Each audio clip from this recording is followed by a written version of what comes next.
เก็บปักถั่วแดะน้ำกันพี่น้องเดี๋ยวพักยาวใช่ปะนี่ว่าพักปลายมันนั่นฝนสิตกบ่มันเนี่ยเป็นนั่นเก็บกระเด้อพี่น้อง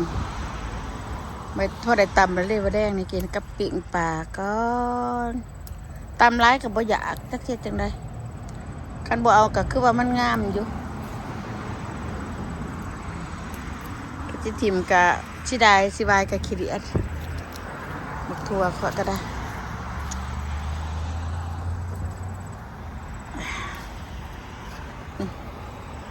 พักปักยาวนี่เพื่อใส่กระตาค่ะลองดูนะแก่ไปลายอยู่นะ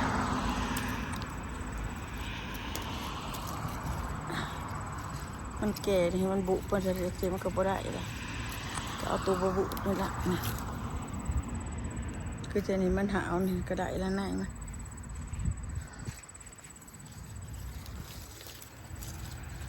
นะเก็บไปกระได้พอต่ำเท่านึงพอได้พี่น้องเลย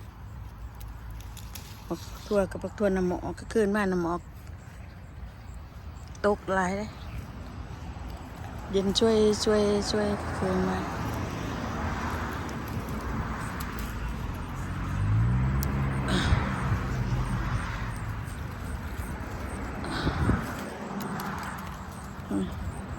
ก็เป็นตัวต่ำเนี่ยได้พี่น้องต่ำมันก็แสบอยู่นมนวลเก็บไปต่ำกินนะพี่น้องเนาะนักเตือกระถิ่มไปนำได้ละเพราะมันมาชำนึงได้ละนี่ได้ละเติมเห็นบ่เห็นบ่พักยาวๆต่ำมันก็เลือกินเลยคือจะกินแกงหน่อไม้อยู่ครับก็ได้ไปซื้อหน่อไม้ใส่ปลาบ้านหน่อยนะ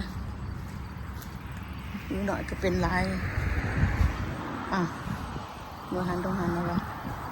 นี่เครื่องนี่ก็เหี่ยวละมันก็ปลูกกับบไดเก็บนี่มันบานนะเป็นเก็บไปให้หมูมันก่อนจะ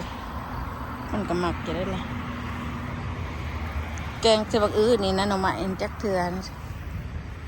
นี่ก็หน่วยหนึ่งโยดตรงนี้นะอันนี้ก็หน่วยหนึ่ง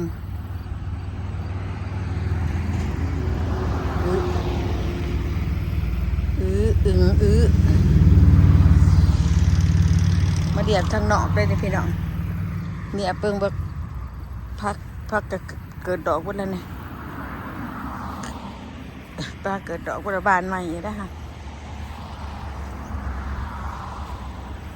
สิได้เก็บปักเด่นเดี๋ยวได้เนี่ย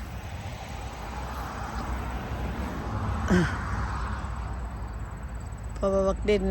เบิดกินเลยได้มักกินได้บักเด่นไปการเอาไปกินการ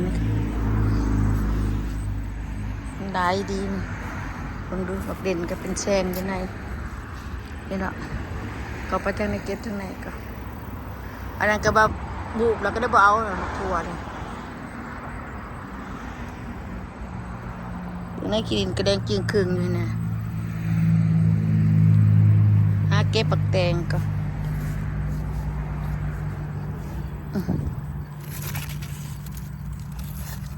แรงในก็ยังมีอยู่จะเอาอยู่บ่เข้าไปทางในหัวจะคล้องก็มันก็เป็นนะกวางก็กินมัน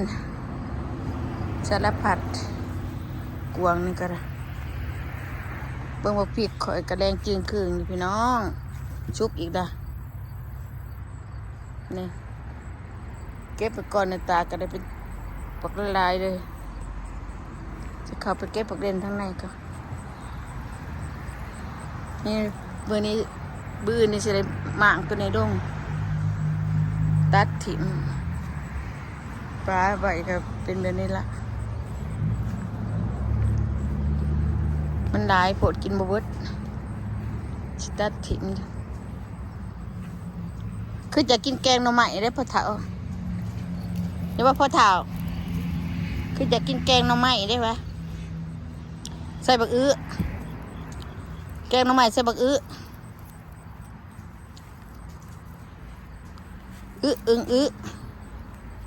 ใส่บักอื้อมันเดี๋ยวล่ะ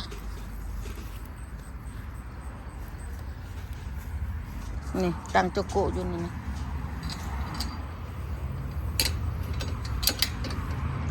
ใส่บักอื้อมันเก็บปักเด่นก่อนพี่น้องเด่นกระเบิดกินเลยดิอันนี้มักเด่นนี่กินบัดกินคักๆเลยแสบก็น้าเถาเนาะปักเด่นเนี่ยบ้ากินคักๆแสบบ้าแสบว่ะมันเหนือหลายในมันหน่อยพี่หนายังสิได้กว่าเก่าน้องพระเจ้าเนาะปีหนาเบียมันได้กว่าเก่าว่ะ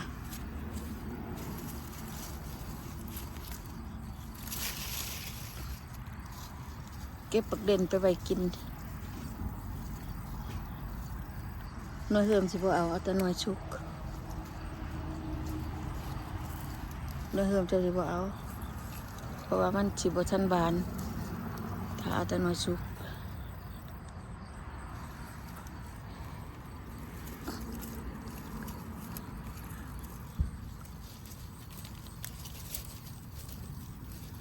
ดึงเด้อชุกแล้วมันโดนลงเหยียบในยังแนนโอ้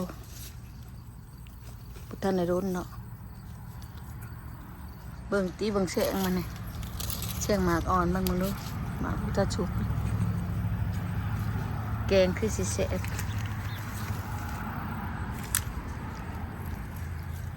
มันคือ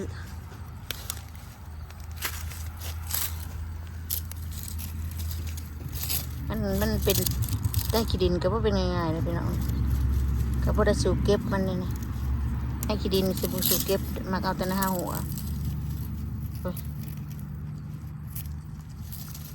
ขี้ดินขี้ขานล่างเนี่ยขานมันคลีนมันเนี่ยเก็บจากสิได้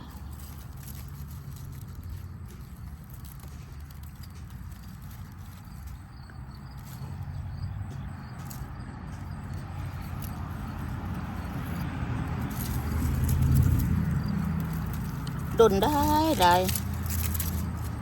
ช่างเดือนนี่ในข้าวหัวก็เลยแดงกินคืนอยู่นี่แต่บักเด่นซุกเก็บไปไว้กินมันไม่ยังหรอกจุกข่อยมากกินได้พี่น้องเลยมันเป็นบักเด่นนี่กับบักเด่นนั่นบ่ได้ใส่ปุ๋ยได้พี่น้องบ่ได้ใส่หยังมันเป็นออร์แกนิกทุกอย่างในสวนนี่บ่ได้ใส่สังมันมองดูหน่อยแดงจึงคืนมองดูหน่อยได้บ่นี่เฮ็ดยังพ่อเฒ่าแกได้บักถั่วเฒ่านี่ก็ทอดโรงพยาบาลก็ได้บักถั่วมาเก็บขนาด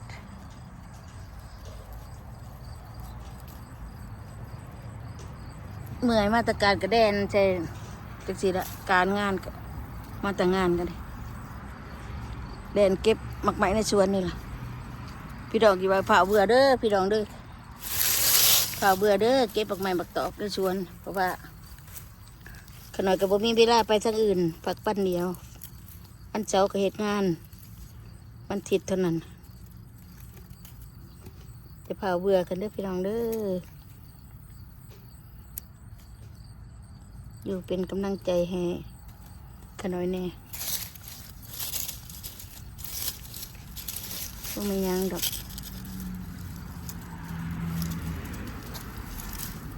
อยู่ในหัวในสวนในบ้านตะคองนี่นะ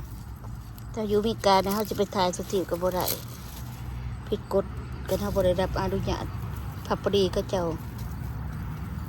ไปถ่ายบ่ได้แล้วพี่น้องถ่ายทงถ่ายหน้าข้าเจ้าก็ต้องรับอนุญาตของเขาบอกกะได้นั่นนะเขาผองมาเขากับพวก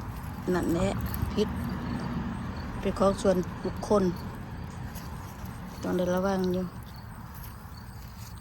บ่คืออยู่บ้านเฮาได้อยู่บ้านเฮาชายใช้กับบ่มีไปบ้านยังได้ระมัดระวังที่สุดเดี๋ยวนี้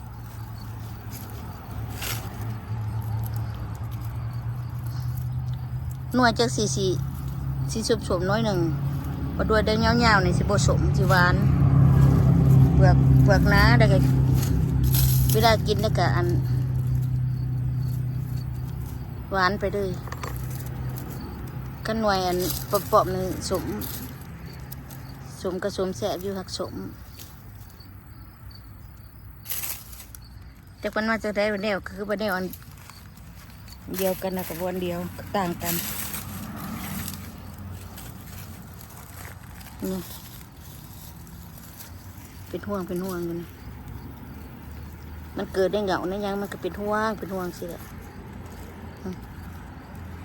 ห่วงเก็บไปกิน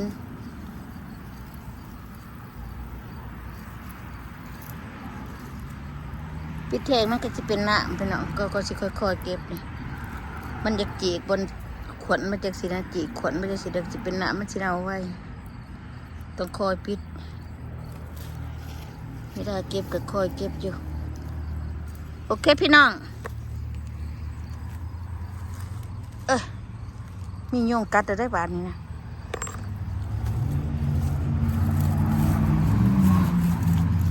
อยู่ดีบีแห้งพี่น้องมาเก็บปักเด่นน้ำกันมื้อนี้นะขอให้อยู่ดีบีแห้งเด้อพี่น้องเด้อโศกมานดำด้วยเด้อพี่น้องเด้อเก็บดอกกระชุ่มในซุกอีกนี่เอาไปแกงแฉะเลยนี่ใช้แกงใส่ไก่สิเอาไปแกงซื้อไก่มาแกงนี่เอาขอบใจที่ติดตามพี่น้องบายทั้งดังพี่น้อง